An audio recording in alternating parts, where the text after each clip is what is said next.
Maulan na tanghali po sa bawat isa. Ulan na hapon. Good afternoon po. Talagang gusto nyo English, no? Ayan, kamusta po ang buhay-buhay? Tayo po ba'y patuloy na pinagpapala ng Panginoon? Yung mga pinagpala, hindi po ganyan sasagot. Lahat ng pinagpala, palakpakan ng Diyos.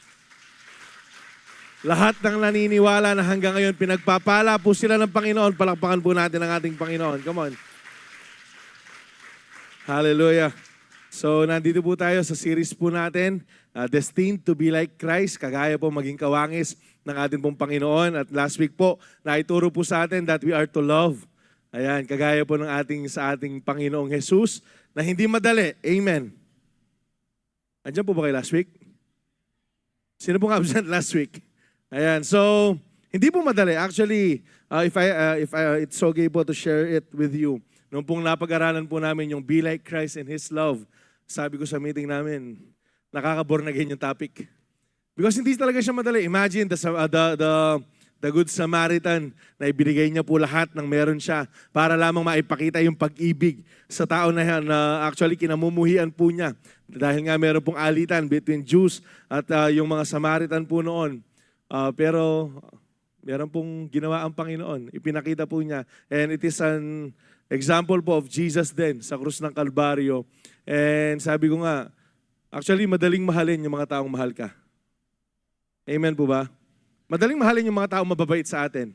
Pero yung mga taong merong ginagawang hindi maganda sa atin, medyo challenge po yan. Kaya nga praise God, andyan po yung banal na spirito at biyaya ng Panginoon. Kaya makakaya po natin. Pakisabi sa katabi mo, magmahal ka na kagaya na kay Kristo. Nandito na naman ako, so kakausapin mo na naman yung katabi mo. Alright, mag-usap po kayo, wag lang kayong maging magkatabi. At ayun po, ang pag-uusapan po natin is this, be like Christ in humility. Pakisabi po, humility. Pakisabi po, humility. Na-correct po natin itong mindset na to sa ating bahay-sambahan. That humility is not you being silent. Yung humility po, yung kapakumbaba ang loob, hindi yung tahimik ka lang. Kasi bakit? Maraming tahimik na nasa loob ang kulo. Maraming hindi nagsasalita, kuno. Pero sa labas, ang daming bisyong ginagawa, ang daming kalokohan. Paano ko po nasabi yan? Ako po, hindi naman po ako lumaking makapal yung mukha ko. Okay? Pero through time, kapag nasa church, syempre kailangan i-present mo yung sarili mo na, hello, brother. Hello po. Pero sa Holy po, nung college po kami, pumapasok po ako dyan, nakainom. Siyempre, kasi po, iba po yung buhay dito sa labas eh. Ang ibig ko po sabihin, ito po yung kinorek ng Panginoon sa atin that humility is not you being silent, yung nahihiya-hiya ka. Marami pong mahihain sa church, pero walang hiya na sa labas. Naniniwala po ba kayo doon? Pero po ba, inaantok ba kayo? Gusto nyo bang matulog? So, tinuro po sa atin ng Panginoon, kagaya po ni Haring David, that humility is not you being tahimik or quiet, but you being obedient and dependent sa ating pong Panginoon. Naalala niyo po yung kwento ni Haring David, nung kaharap po niya si Goliath. Actually, ang tingin po sa kanya ng mga nandun, lalo na yung kapatid niya na si Eliab, ang yabang mo.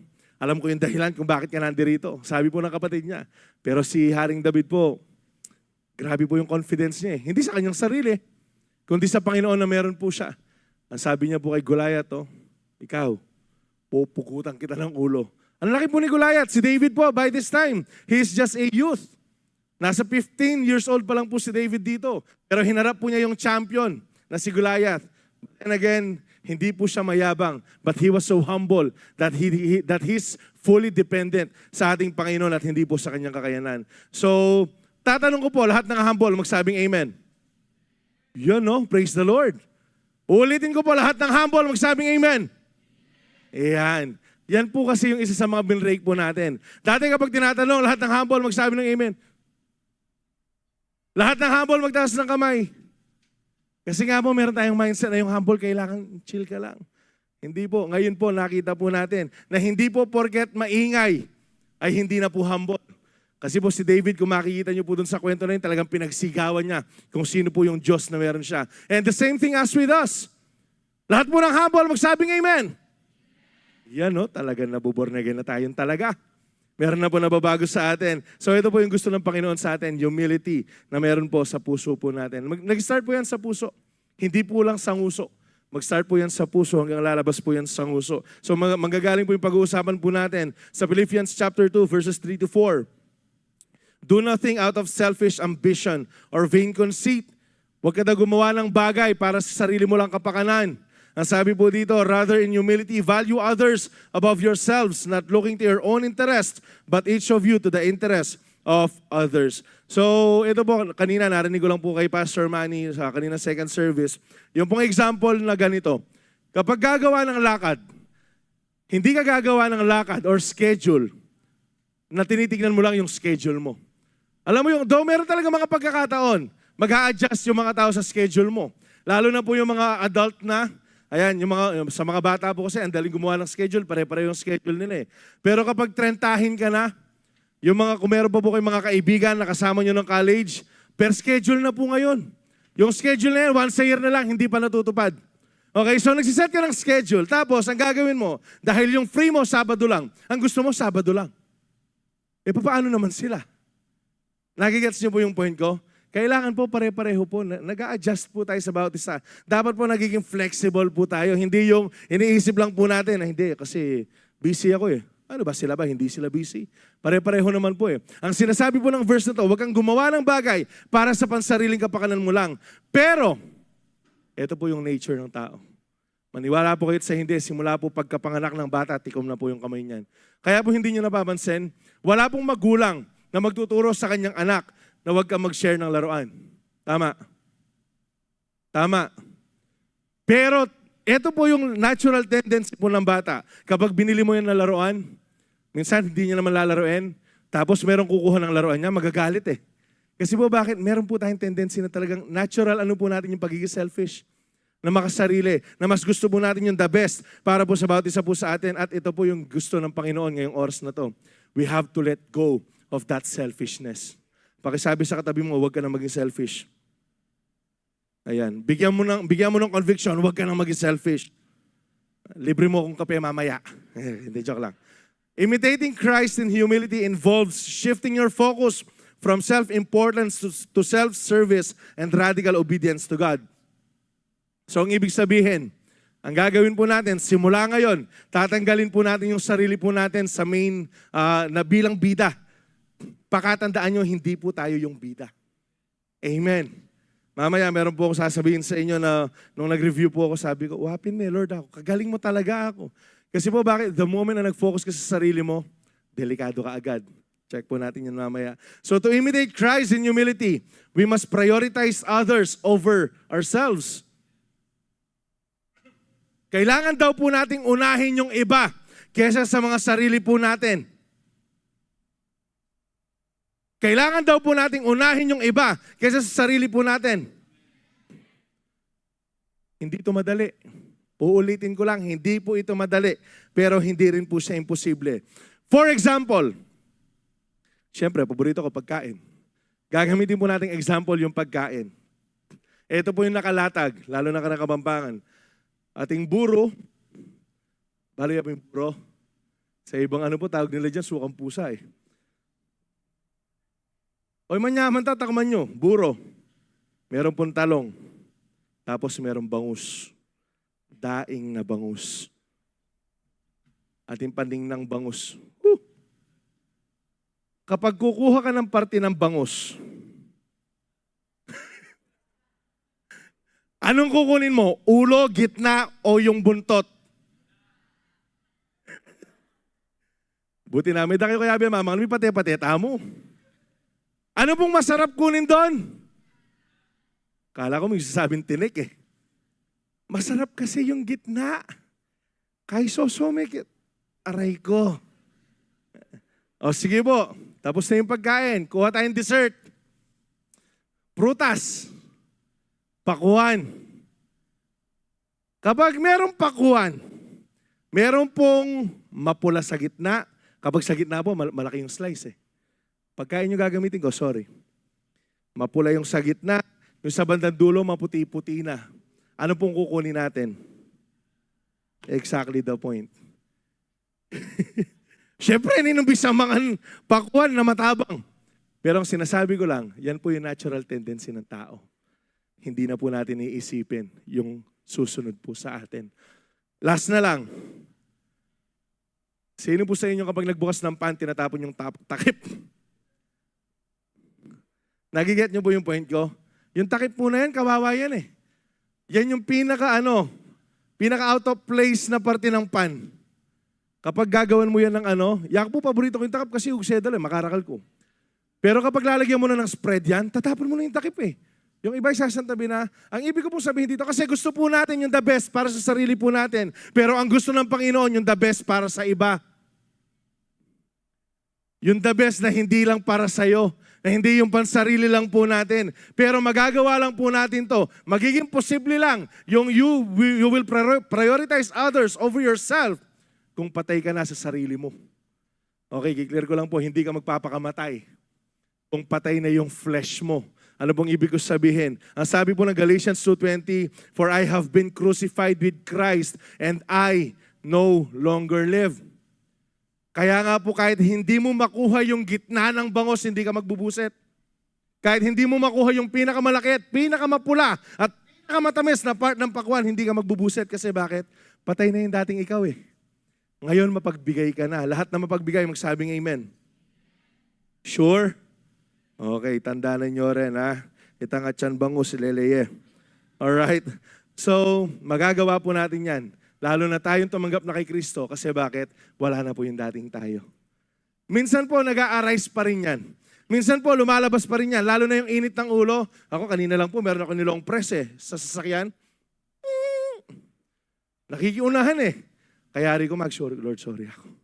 Kasi po, minsan lumalabas yan pero kailangan po palagi po nating pinapatayan. We need to remind ourselves that we are not living for ourselves anymore.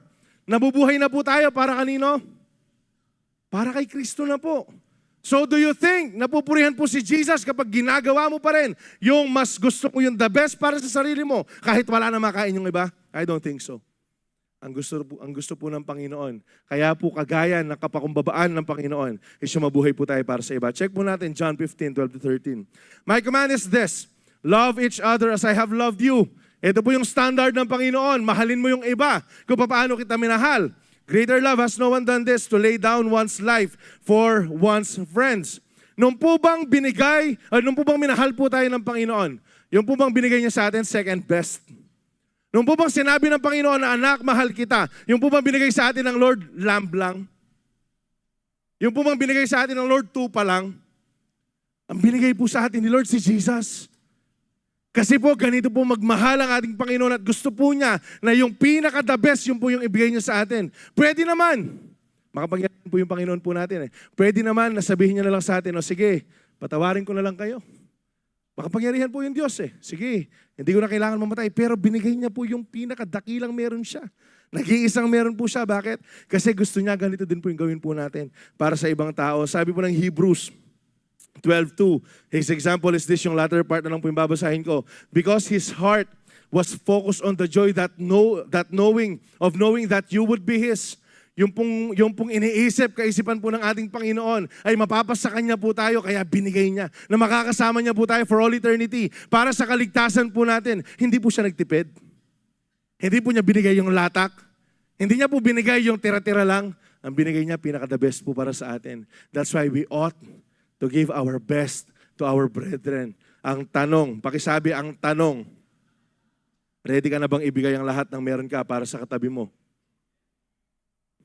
Yung iba sa inyo nangiti Ayoko. Sana po matuto po tayo bago po matapos. Ito pong message po natin. Sabi po ng Romans 15:1-3.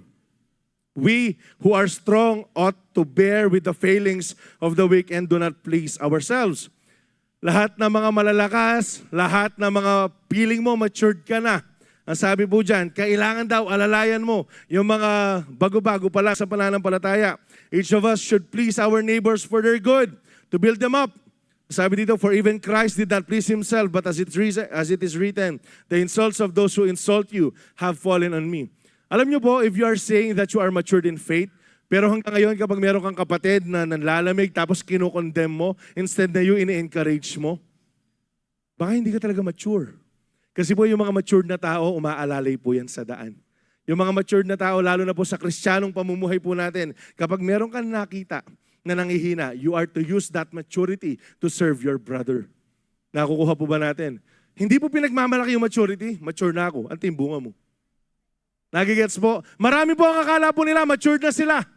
Marami po yung akala nila, matigas na, matibay na yung pananampalataya po nila. Then, merong isang darating na problema, makakalimutan kung ano po yung pinaniwalaan nila for so long. Yung totoong matured po, dumatang. Kapampangan, Tagalog, yapan eh. Dumating man po yung bagyo, napakalakas na bagyo, rooted pa rin yan sa ating Panginoon. Eya pa rin po mako yan. Ngayon, kung ikaw matured ka, huwag mo nang pangalandakan na matured ka, tapos inaapakan mo na yung ibang tao. Alam niyo po, si Paul, perfect example. Si Paul po, sobrang matured po niyan. Simula po kasi bago pa man po siya naging Kristiyano, sobrang passionate po niya. Akala po kasi niya, yung pagpatay ng mga Kristiyano, yun po yung nakapagbibigay kapurihan sa the way, sa Panginoon na sinasamba po niya. Then he was encountered by God. Tapos ano po nangyari? Simula po nung encounter po na yon, na nagkaroon po ang Panginoon at si Paul, Saul po siya na naging Paul. Alright? Ano po nangyari? Naging sobrang flexible po si Paul. Actually, more than half ng Bible po ng New Testament, si Paul po yung nagsulat. Tapos ganito po siya naging flexible kasi matured po siya eh. Paano po siya nag-mature? Actually, dumating siya sa punto na kinorek niya si Peter sa harapan ng mga tao. Mas matagal po si Peter sa kanya. Paano po naging mature si Paul sa pinakita po niya? Ang sabi po niya, to the Jews, I became Jew. To the Gentiles, I became Gentiles. Why? Just for me to save some. Para po makaligtas siya, para magkaroon po ng kaluluwa na tumanggap sa ating Panginoon. Ang tanong, yung maturity ba na akala mong matured ka, na meron ka ngayon, nagkukos po ba siya to save souls o nagkukos siya para po magmayabang ka lang? Pakatandaan po natin, yung mga tao, totoong matured na tao, gumagabay po yan sa mga bago. For example, dito po sa church, meron pong bata, merong mga kids, merong youth, merong adult, young adult, merong couples, merong matatanda. Alright? Hindi na po siguro kayo na-offend kapag sinabing matatanda. Amen. Lahat ng matanda, magsabing amen. Thank you po sa mga honest. Ayan. So, alam nyo po ba na hindi naman po tayo dapat magkompetensya? Ay, mas nakalaring youth. Though, syempre, pag pray time po, mas nakalaring youth. Ay, mas marami yung matatanda. Kasi alam nyo po ba, para-pareho po tayong parte ng isang katawan. Kailangan po namin kayo na mga matatanda kayo at kami na mga bata kami. Because we are so immature in so many ways. That's why we need you. We need your experiences. We need your wisdom. Kaya wag po kayong makipag-away sa... Wala naman po makipate. Sample lang. Wag po kayong magalit kapag dumadami po yung kabataan. Matuwa po kayo kasi sagot po kami sa mga panalangin po ninyo. At kami man din, hindi po kami lalayo sa mga matatanda. Huwag nyo lang po kami sungitan. Okay? Kasi po, bakit kailangan po natin ang bawat isa? Ngayon, ang sinasabi po nito, lalo na po sa mga mahihina, sa mga baguhan. Because everyone will fail eh. Kung magmamayabang po tayo, mas delikado. Kung magkukos po tayo ng katitisuran, mas pangit. Nakukuha po ba ang ibig ko sabihin? Andyan pa po ba tayo? Sabi po ng 1 Corinthians 10:23-24, I have the right to do anything, you say, but not everything is beneficial. I have the right to do anything, but not everything is constructive. No one should seek their own good, but the good of others. Ito po, palagi ko po ito sinasabi sa mga kabataan. Lahat ng bagay pwedeng gawin.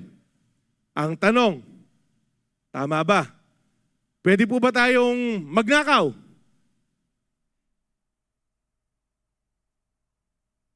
Pwede. Pwede po ba tayong magmura? Pwede. Pwede po ba tayong magbisyo? Pwede. Ang tanong, tama ba sa harapan ng Panginoon? Everything is permissible but not everything is beneficial. Lahat po ng mga masasamang bagay pwede pa rin natin gawin. That's why even today, meron po tayong mga failures eh. Even today, meron pa rin po nakakagawa ng kasalanan eh. Kasi bakit? We're still living in the flesh. Pwede pa rin po pwede pa rin po natin gawin yung mga masasamang bagay, pero ito po yung dapat natin palaging tinatanong. Ang tanong, tama ba yan sa harapan ng Panginoon? Pwede nga tayong manood ng porn, pwede kang uminom ng alak, pwede kang magsigarilyo. Huwag niyo pong ikakat yung video na to, baka akala nila in-encourage yung mga tao. Pero palagi niyo pong itanong, nakapagbibigay ba to ng kapurihan sa Diyos? Pwede ka nga manira ng kapwa eh. Pwede ka nga magchismis eh. Ang tanong, tama po ba sa harapan ng Diyos? Ngayon po, kung hindi tama sa harapan ng Panginoon, huwag po nating gawin. Ang gawin po natin, palagi po nating isipin. That's why, ang gusto nga po ng Panginoon, we need to be slow to speak, quick to listen. Kasi po, bakit? Lalo na sa pagsasalita po natin, pwede po tayong magalit agad. Pero ang tanong, tama ba yan sa harapan ng Panginoon? Lahat naman po pwedeng gawin. Pero pipiliin mo lang dapat yung pong tama sa harapan ng Panginoon. Hindi po yung tama sa harapan ng mundo. Hindi po yung tama sa standard ng mundo. Kundi po yung tama sa standard po ng salita po ng Panginoon. Nakukuha po ba natin? Nakukuha po ba natin? Kaya po meron pa sa atin, umiinit yung ulo eh. Kasi po bakit? Nagagawa pa rin po natin yan. Pero kailangan po natin yung biyaya po ng Panginoon. But I hope, hindi naman po natin pinipili. I hope hindi po natin pipiliin na sasadyain na magkasala po tayo. Ibang usapan po yun. Nakukuha po ba? Sabi po dito, ayan meron po nilagay po natin dyan, valuing others over yourself is a form of humility as exemplified by Christ. So, kung meron kang gagawin na isang bagay, make sure muna na nakakatulong ka sa iba. Kasi bakit ganyan po yung ginawa ng ating Panginoon? Ulitin ko po, yung natural instinct po ng tao is self first. Papaano yung comfort ko? Papaano yung opinion ko? Papaano yung sariling preferences ko? Papaano yung well-being ko? Sabi dyan, papaano yung advantage ko? But Christ shows a completely opposite way of living. Pinakita po ni Jesus po yan. The one who deserved everything chose to give up everything. Yung pong nag-iisang Diyos na karapat dapat sa lahat, pinili po niyang isuko ang lahat para pumamatay para sa atin, para ibigay ang lahat para sa atin. Kaya sabi po dito, real Christianity is not proven by how much you know or how much you'll benefit from someone, but by how much you sacrifice for others. Listen to this, yung totoong Christianity po, hindi po yung kung gaano karami yung nakukuha mo sa kapatid, hindi yung kung gaano ka nakikinabang sa kapatid mo, kung hindi kung paano ka nakapagbibigay sa kanya. Kung paano ka nakakatulong sa kanya, yun po yung tunay na Christianity. Nakukuha po ba natin?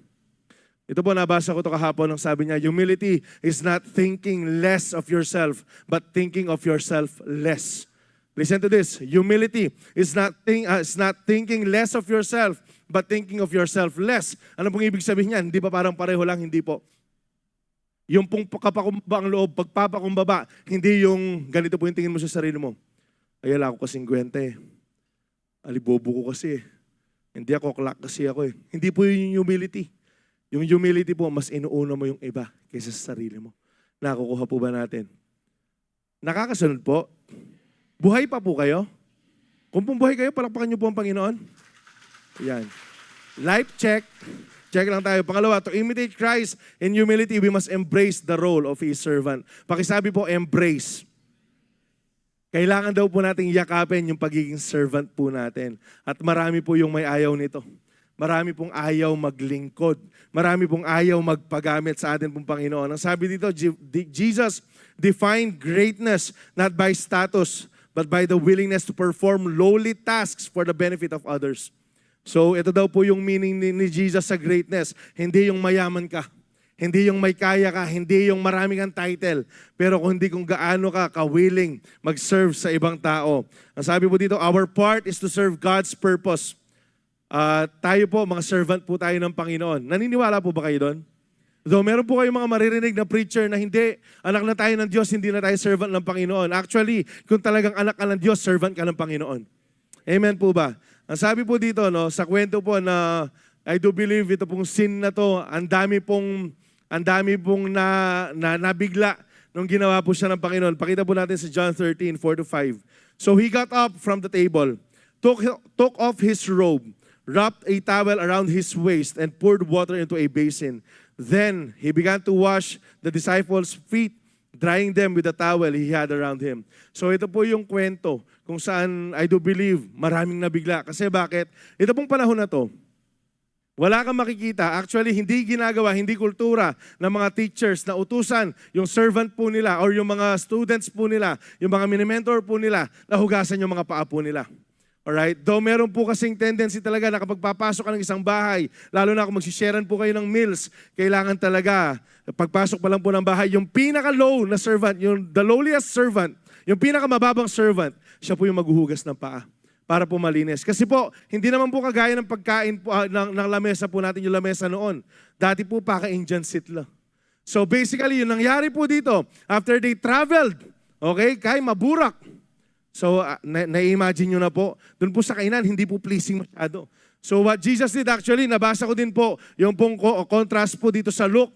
Ang sabi nila, nag-aaway yung mga disciples, sino ba yung greatest?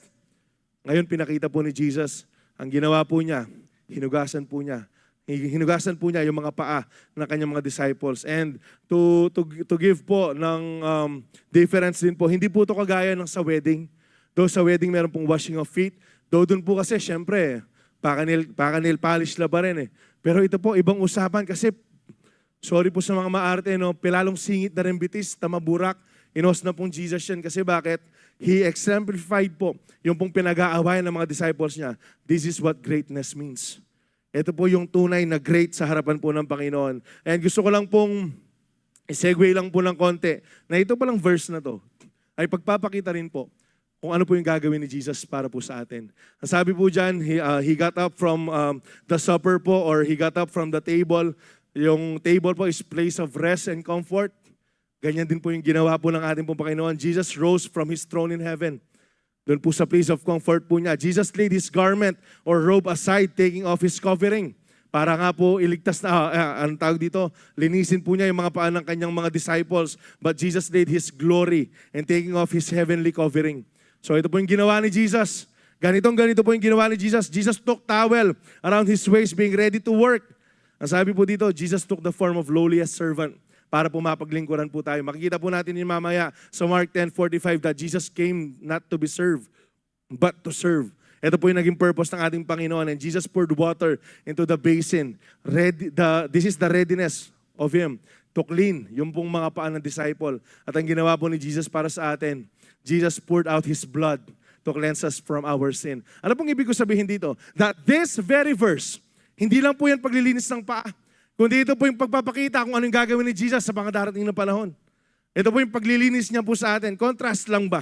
Para po meron tayong comparison. So, ang sabi dito, no, ito rin po yung moment na ilang panahon na lang po, i-crucify na si Jesus. Imagine, alam po ni Jesus yan, na i-crucify na siya dito po sa pangyayari na to. Hindi ba't mas maayos na nag-ready po siya? Hindi ba't mas maayos na, matay na ako bukas. Biya ko kanyan.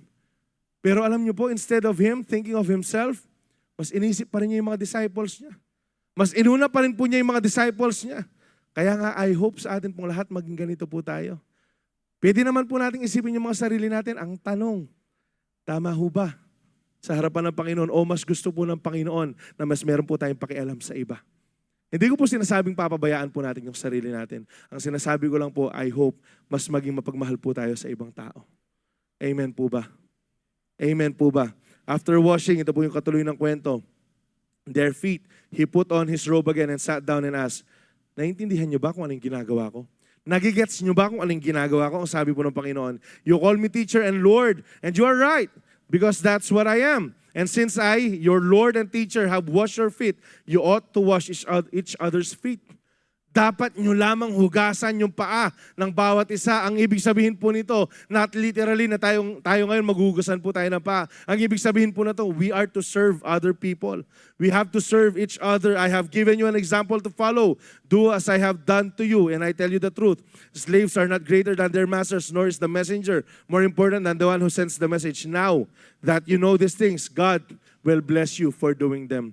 Alam nyo po, sobrang naging buhay po sa amin to, lalo na nung panahon na naalala ko lang kasi kanina nakwento po ni Pastor Manny, nang nasa San Pedro po kami ni Pastor Edwin. Pauwi po kami, that was Sabado po ng gabi, pauwi po kami. And then aksidente po kami. Meron po akong nabangga na kolong-kolong si Pastor Edwin to, may lapon sa motor. And then nagkaroon po ng aksidente, around 9 p.m. po ata yun, 8 or 9 p.m. Alam nyo po, naranasan ko itong paglilingkod ng mga kapastoran po natin dito. Hindi pa po ako pastor nun dito. Ina-assist ko po si Pastor Edwin doon sa may kabundukan po. Alam mo po kung ano yung ginawa ni Pastor Is and Pastor Jun? Sinabi ko po sa kanila ito, nagpapasalamat po ako sa kanila. Pumunta po sila doon, nagbiyahe po sila sa parang ONA, Hospital ng Kapas, ng gabi. Tapos, ng mga around 12 po kasi kailangan pong i-x-ray si Pastor Edwin kasi may tama po yung sa ulo niya. Dinala po kami ng Sacred Heart, nagpasundo po din ako sa kuya ko. And then sumunod po sila Pastor June and Pastor Edwin doon. Tapos sila po yung nag-ayos dun sa mga nabunggo po namin. And then alam niyo po, around 12, Pastor Manny po nag-preach siya ng Sabat. Pastor Manny, alas 12, lulubya po yung emergency room. Pinuntahan niya po kami. Tapos siya po yung merong decision na ginawa. Actually, para pong si Robin Padilla. Kasi binabawalan po siya ng guard na pumasok kasi nga nandun po yung parents ko. Tapos ang sabi niya, anong bawal? Ayun. Pumasok po siya kasi nga po, merong decision na kailangan gawin. Ang sinasabi ko lang po, these people, mas matwala po kaya kami. Lalo na si Pastor Manny, siya po yung senior pastor. Pwede namang sabihin niya kina Pastor Juni, kayo na mo. Pwede niya sabihin niya, magpainawa ko, mapagal ko kasi mag-preach eh. Magpe-preach pa po yan kinabukasan. But what they did is pinakita po nila, ito pala yung servant leadership. Ganito pala dapat magmahal. Ito pala yung humility. Kasi po, bakit? Pwede namang iutos na lang sa iba eh. Pwede namang mangutos na lang sila na papuntahin doon. Pero bakit pinili po nilang sila? Naniniwala po ako kasi yan po yung gusto nila na gawin din po namin. And praise God, kahit hanggang ngayon po, natututo pa rin po tayo sa kanila. Ang sinasabi ko lang po dito, dapat po palagi tayong willing tumulong sa bawat isa. Ang sabi po dyan, yung pong pinaka-point po natin, embrace po natin. Hindi lang po siya one-time event. Yung pong pag-embrace ng role of a servant, hindi lang po siya sa church. Marami pong masipag sa church, pero tamad sa bahay. Marami pong masipag sa church, active sa church, mabait sa church, pero sa bahay hindi na kumikilos. Bakit ko po alam yan? Ginawa ko rin po yan dati. Dito po, buhat-buhat ako ng mga spear na ganyan noon eh. Sa bahay, hindi ako makapagbuhat ng plato eh. Mamapagal ko. Blessing ako dito, sumpa ako sa bahay eh. Ang sinasabi ko lang, dapat po kahit saan, we need to embrace that role of a servant. Alam niyo po ba, isa po sa distinction ng mga Kristiyano, palagi nagsiserve. Alam niyo po ba yung isa sa mga distinctive characteristic po ng mga Kristiyano? We are always willing to serve. Meron po tayong initiative. Kasi po bakit? Pakisabi at ng kanong. Pakisabi po at ng kanong. Ang pangit pong tingnan, pinagmamalaki nating tagasunod tayo ni Kristo pero tamad tayo. Lahat po ng dating tamad, magsabing amen. Amen. Yung pong medyo tinatamad pa ngayon, magsabing amen. Meron pa rin, meron pa rin. And then, totoo naman po yan kasi nga everyday battle po yan. Pero kailangan po i-remind po natin yung sarili po natin na dapat hindi tayo tamarin. Kasi po hindi po nakapagbibigay kapurihan sa Diyos yung katamaran. Dapat po nagsiserve po tayo palagi. Mark 10, 43 to 45, but among you it will be different. Whoever wants to be a leader among you must be your servant. And whoever wants to be first must be the last, or must be the slave of anyone. For even the Son of Man came not to be served, but to serve others and give His life a ransom for many. So ito po yung nabasa ko, sabi niya plainly, the church should not operate as the world does. Kasi nga po, bakit yung mundo, ano pong iniisip ng mundo, ano bang benefit ko dyan? Ano bang makukuha ko dyan? Pero yung gusto po ng Panginoon, ito po yung mindset natin, ano bang maibibigay ko dyan? What can I offer dito po sa table na to? Nagigets niyo po ba? Nagigets po ba natin?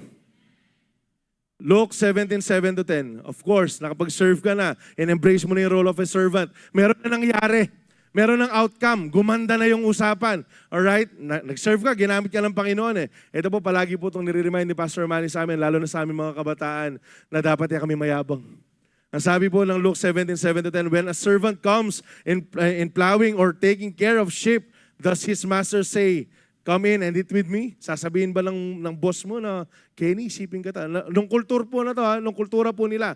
Huwag niyo pong gawin ngayon. Okay, no, he says, prepare my meal, put on your apron and serve me while I eat. Paglingkuran mo ko habang kumakain ako. Then, you can eat later. Kayari ko. Pagkatapos ko, dun ka mangan.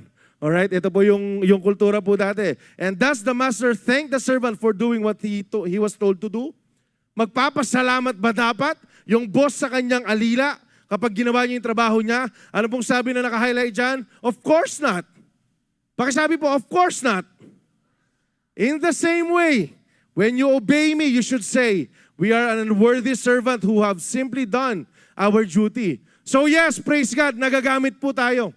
Praise God, merong nangyayari kapag nagagamit po tayo. Pero paalala lamang po, wala tayong karapatan na magmayabang. Church, Yes, yumayaman ka sa business mo, pero hindi yan dahil sa'yo. Yes, nag-excel ka sa trabaho, sa pag-aaral mo, pero hindi pa rin yan dahil sa'yo. Bakit? Dahil lamang po sa Panginoon yan. Kasi po, imagine na lang po natin, yung mga worship leader natin kanina, yung mga worship team po natin, kung lahat po sila nagyayabangan, alata mo pong panandamang presensyanan ng Ginoo. Kung yung mga pastor po natin dito, every time natatayo, puro sariling inaangat, instead sa Panginoon, wala pong mangyayari sa church na to.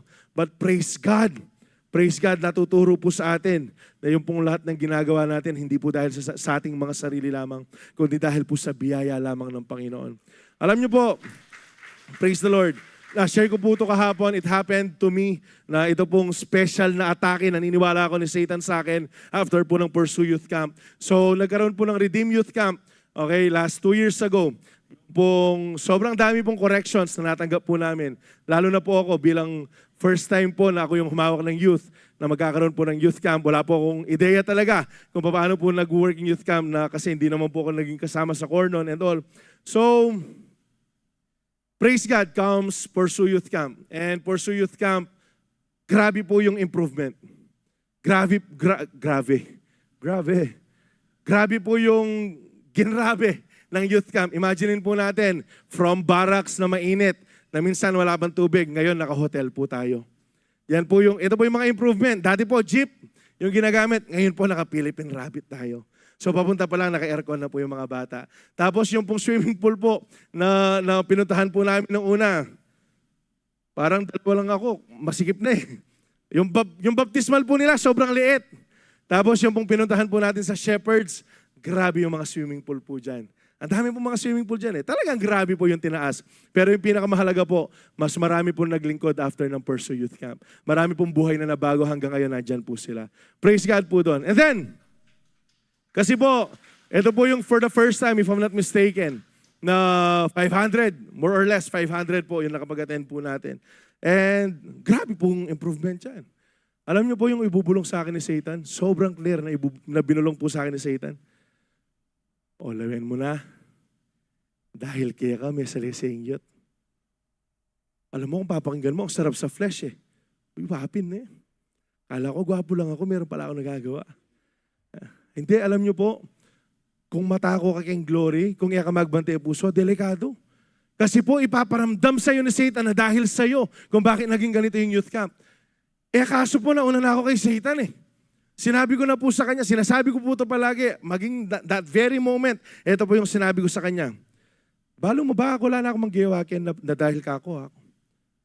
Kapampangan kaya po kasabi Satan, magasabi ko mag-English kasi eh. Ito po yung sinabi ko kay Satan. Dahil lang yan sa aking Panginoon, sabi ko. It's only because of the grace of God. Kasi po, bakit? Palagi ko naman sinasabi, ala ko po magiging gawan. Pero sabihan ng Satan, Ali, biyasa ka. Ali ko pin eh. Ali, lamo ng karakal. Dahil mo po kayong ginoyan. And ito po yung gusto ko po sabihin po sa ating lahat. Yes, meron po mga bagay na gagamitin po tayo ng Lord. Makakapag-heal tayo ng may sakit. Makakapag-raise up tayo ng paypatay soon. In Jesus' name, mabibili natin yung mga lote dyan. Pero hindi po dahil sa atin. Dahil pa rin po sa biyaya ng Panginoon na ginagawa lamang po natin yung inuutos po niya sa atin. Alam niyo po kapag ganito po yung mindset po natin, mamurit siya po yung Satanas kaya katamo, sorry for the word. Kasi po bakit? Isa po sa gusto ni Satan, kumukuha po tayo ng glory. Kasi po bakit? Yun po yung kaibahan lang natin kay Lucifer eh. Si Lucifer po gusto niya yung glory, kaya ngayon papunta ng impyerno yan eh. Pero tayo po, lahat po ng gagawin po natin, lalo na kung ikasikat meman yan, lalo na nung ikatas meman yan, ibiyata mo po yung gining glory. Ito po yung maging puso nawa ng bawat isa po sa atin. We are only unworthy servants na ginawa lang po natin yung duty po natin. Alam niyo kung saan ko po nakuha yung ganong puso? Sorry po kahit mahaba. Hindi ko po itataas yung bangko ng ating senior pastor, but buhay po kasi sa kanya to eh. Imagine, for so long, meron pong maling mindset yung church. Pero aminado po siya na ito yung tinuro sa akin ng Panginoon na kailangan malaman ng church. Nandito po tayo ngayon. We have broken that wrong mindset. Yung pong poverty mentality. Yung pong sickness mentality. Naging willing po siya. Napalit ng Panginoon. Pero alam niyo po kung ano yung palagi niya sasabihin sa amin? Lalo na po mag-meeting kami, hindi po niya sasabihin na, Manny, number 1, senior pastor. Alam niyo po yung sasabihin niya? Praise God, di tamang ginamit na ng ginungin.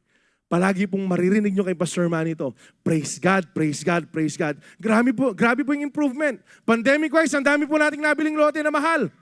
Pero alam niyo po kung ano yung maririnig nyo sa bibig ni Pastor Manny? Hindi mo naman, lamura lang ako ng church. Palagi pong lalabas sa bibig niyan, praise God. Kasi po bakit? Siya po mismo. Kaya po niya naituro sa amin to effectively because we've seen Him kung paano po siya mamuhay. Praise God for His life. Pero ang gusto ko po na nasabihin po sa bawat isa sa atin, dapat sa atin pong lahat. Yes, magaling kang mag-lead. Magaling kang magtumugtog. Magaling kang mag-invite. Lahat na-invite mo na. Pero papuri pa rin po sa Diyos. Hindi pa rin po yan dahil sa inyo. Hindi pa rin po ito dahil sa atin. Amen po ba? Dahil lamang po pa rin sa ating Panginoon. At the end of the day, wala tayong pwedeng ipagmayabang.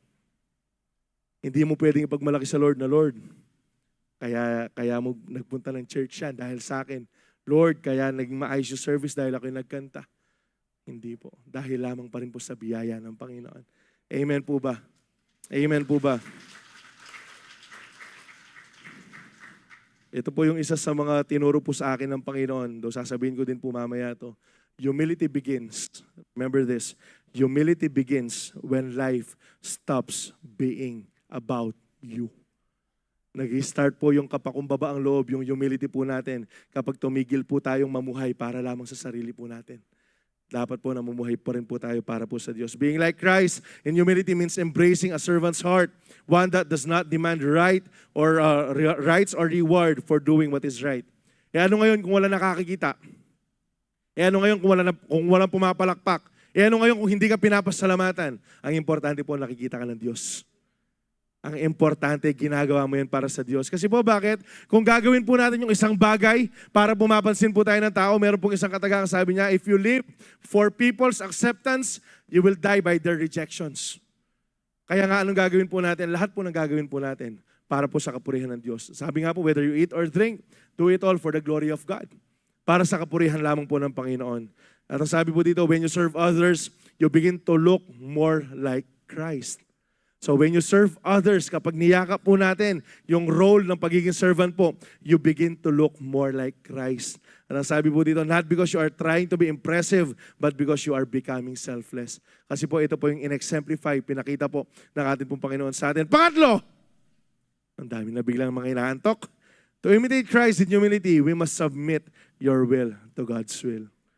Pastor, balo ko na yung cliche na yan. Ang tanong, ginagawa po ba natin? Are we fully submitted sa atin pong Panginoon or baka sumisegue pa po tayo? Humility requires a teachable spirit and total dependence to God. Kagaya po na sinabi ko kanina at perfect example po natin dito, sino? Ang atin pong Panginoong Jesucristo. Ang sabi po ng Philippians 2:5-8, in your relationships with others, with one another, have the same mindset as Christ Jesus. Kailangan daw po magkaroon ka ng parehong kaisipan, ng kagaya ng sa atin pong Panginoong Yesus. Ang sabi po dyan, who? Being in very nature God, Diyos po siya. Alright? Basic theology po sa atin, basic doctrine. Si Jesus po, God po siya ha. Pareho po ha, iisa po sila ha.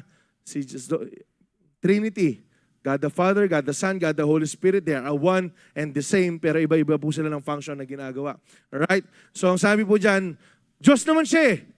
But He did not consider equality with God something to be used to His own advantage. Rather, He made Himself nothing by taking the very nature of a servant, being made in human likeness, and being found in appearance as a man. He humbled Himself by becoming obedient to death, even death on the cross.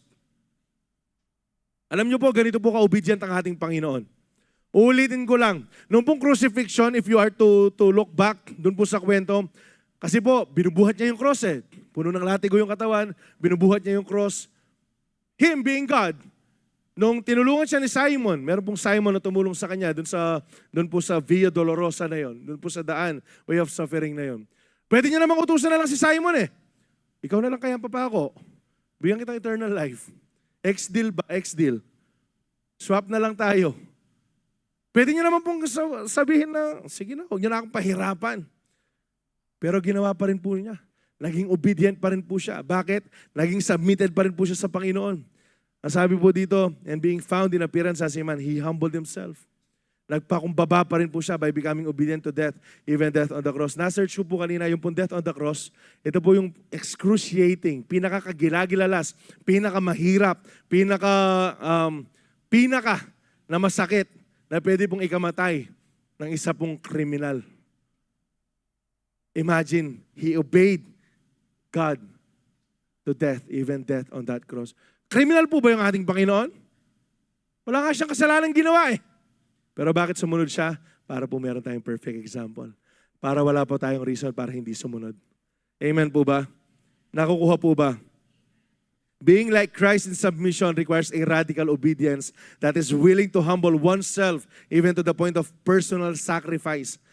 Personal sacrifice ang sabi po dyan. Choosing to put God's mission and the needs of others above our position, our own position or comfort. Ang ganda po niya, no? Being like Christ in submission. Meron pong radical submission, obedience na kailangan. Ganyan po ka-humble ang ating Panginoon. Alam mo, hindi ko alam kasi talagang hindi ko alam kung paano po sa langit, paano yung Trinity. Actually, yan po yung isa sa mga greatest mystery na gusto ko pong malaman. Kadatang ko po sa langit. Paano kaya talaga yung makikita mo yung the lamb that was slain? Tapos yung 24 elders, si God, hindi ko alam kung paano. Pero ang naisip ko lang po, imagine, pwede yung magbusit ni Jesus eh. Bakit siya ako? Total one ay Adam, yan naman yung may kasalanan. Popay Eve, ilang mapako. Pero alam mo, hindi po ginawa ng Panginoon yan. He willingly died for us. He willingly gave up His life for us. Ang sabi po dito, nalagay ko po ito, Jesus had the power to stop the cross. Tama. He had the power to stop the cross, but He chose obedience over comfort. Kaya po doon lumitaw yung not my will, but yours be done. And that is the heart of true humility. Yun po yung pinakapuso ng true humility. 3 times, 3 beses din po hiningi ng Panginoon to. Pero ang sabi po sa Luke 22:41-42, and He withdrew from them about a stone's throw and knelt down and prayed, saying, Father, if you are willing, remove this cup from me. Nevertheless, not my will, but yours be done. Alam niyo po ba kung gaano ka-intense ito pong sin na to? Na nakikiusap po siya sa Ama na, Lord, patawarin mo ko. Lord, take this cup away from me. Alam niyo po ba kung ano yung nandun sa cup na yon? Yun po yung wrath of God. Kasi alam po ni Jesus that He will suffer, that He will die. Pero ganito po siya ka-humble. But not my will, but yours be done. Ang tanong sa atin pong lahat na nandirito ngayon, gaano po kaya natin ka-willing i-declare ito pong bagay na to? Na Lord, relationship-wise, Lord, gusto ko siya. Ang tanong, gusto ba siya ni Lord para sa iyo? Lord, ito yung gusto kong career. Ito yung gusto kong trabaho. Ito yung gusto kong business. Ang tanong, gusto po ba yan ni Lord para sa iyo? I hope sa atin pong lahat, dumating po tayo sa punto ng buhay po natin na hindi po tayo magdidesisyon dahil lang gusto natin. I hope magdesisyon po tayo dahil gusto po ng Panginoon para sa atin. You know why? Babalikan ko lang po yung paulit-ulit po nating binabanggit that the best thing that can happen in a person's life is the will of God. Yung pong kagustuhan po ng Panginoon sa bawat isa po sa atin. And when you humble yourself, mangyayari po yung kagustuhan ng Diyos sa buhay po natin. Ngayon, pakitanong naman po yung katabi mo, ready ka na ba na ma-receive yung gusto ng Lord para sa iyo? Then be humble. Magpakumbaba po tayo. Ang sabi po ng 1 Peter 5:5-6, in the same way, you who are younger must accept the authorities of the elders. And all of you, dress yourselves in humility as you relate to one another. Magpakumbaba daw po tayo. For God opposes the proud, but gives grace to the humble. So humble yourselves under the mighty power of God. And at the right time, He will lift you up in honor. Alam niyo po, narinig ko po ito kay Pastor Is, na-share ko din po kahapon. Ang sabi niya po sa amin, lahat ng nagmamataas. Pakisabi po, lahat na nagmamataas, wala po silang ibang direksyon kundi pabagsak. Pero lahat na nagpapakumbaba, wala po silang ibang direksyon kundi paangat. At ito po yung masarap, hindi po tayo mag-aangat sa sarili po natin. Ang Diyos po yung mag-aangat po sa atin. Kaya nga po meron mga promotions eh. Kaya po meron mga blessings, meron mga favor. Kasi po bakit? Inaangat ka na ng Diyos. And yes, meron po mga pagkakataon na baka hindi pa po natin nakikita, pero hayaan lang po natin, magtiwala po tayo sa atin pong Panginoon. Humility trusts that God's plan is better than our plans. Ito po yung tunay na humility. Na hindi man natin naintindihan, sumusunod po tayo. Even when it's painful, confusing, or difficult, Pero ito po yung gagawin natin. Lord, hindi ko man po naintindihan, pero susunod po ako sa inyo. Lord, masakit man po ito para sa akin, pero gagawin ko po yung pinapagawa ninyo. Lord, maging baliw man ako sa mukha ng iba, pero dahil po ito yung gusto ninyo, gagawin ko po ito. Nakukuha po ba natin? Yun po yung tunay na humility. Yun po yung tunay na kapakumbaba ang loob. At pagtitiwala sa ating Panginoon. Christ-like humility means giving up your rights and privileges to serve others and saying, not my will, but God's will be done sa buhay po natin. Nakuha po ba? Be like Christ in humility. Mag-review po tayo. Prioritize others over yourself. Embrace the role of a servant and submit your will to God's will. Uulitin ko lang po. Humility is Christ-likeness. Pagiging kawangis po ng ating Panginoon. Kailan po siya nagsisimula? Humility begins when life stops being about sa atin. Kundi dahil po nabubuhay na po tayo para sa Diyos at sa ibang tao. And gusto ko lang pong itanong, bago po tayo mag-take ng Holy Communion in a while, sino po sa inyo gustong magkaroon ng impact sa community po ninyo?